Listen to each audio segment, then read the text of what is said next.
Jail से हमें डर नहीं लगता।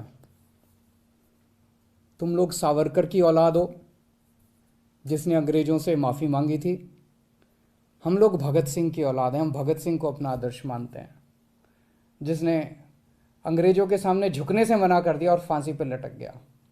हमें जेल से, फांसी के फंदे से डर नहीं लगता। कई बार जेल हुआ है हम लोग।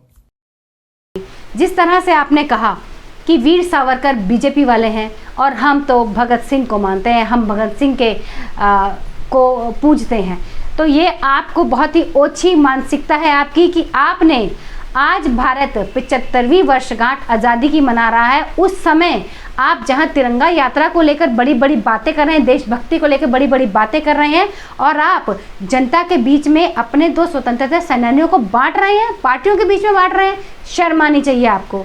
उन दो जवानों ने अपनी पूरी जवानी देश के नाम कुर्बान कर दी। आज आप उन्हें पार्टियों में बांट रहे हैं कि ये उस पार्टी का है, ये उस पार्टी का है। डूब मरने वाली बात आपने की है। आपको इस पर माफ़ी मांगनी चाहिए, आपको शर्म आनी चाहिए पूरे भारतवर्ष से।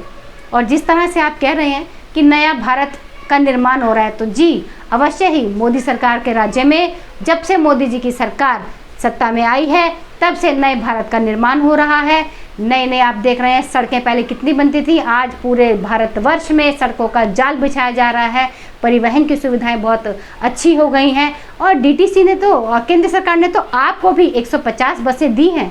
तो इसी तरह से मोदी सरकार पूरे देश के लिए बहुत अच्छे काम कर रही है, चाहे वो महिलाओं को लेकर हो, किसानों को लेकर हो, गरीब जनता को लेकर हो और शोषित और वंचितों को लेकर हो।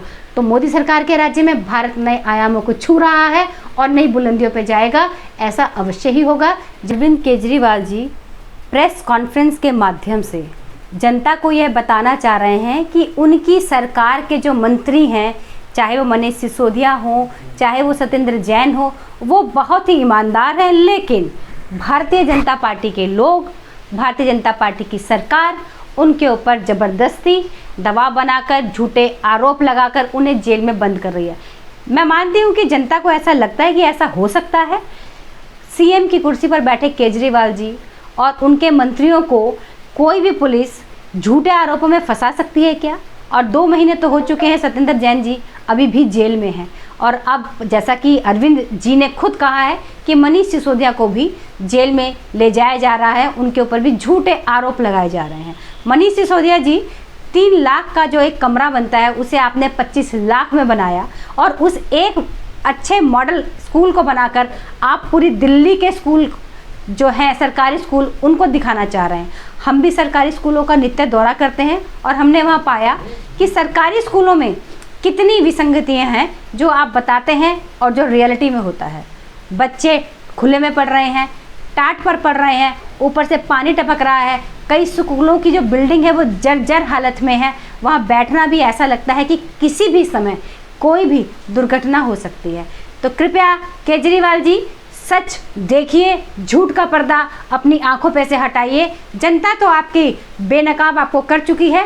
आपके 2 मंत्री जेल में हैं, आपके पार्षदों पर भ्रष्टाचार का आरोप है और कहीं ना कहीं ये जो डर आपके चेहरे पर है ये साफ दिखाता है कि जल्द ही आप भी इन्हीं के अंदर संलग्न पाए जाएंगे, क्योंकि वो दोनों मंत्री आपके बहुत खास हैं, बहुत करीबी हैं। तो उनके भ्रष्टाचार में आपका संलग्न होना भी नित्य असंभावी है। इसीलिए आप इतना डरे हुए हैं और भारतीय जनता पार्टी पर अलग अलग तरह के आरोप लगा रहे हैं।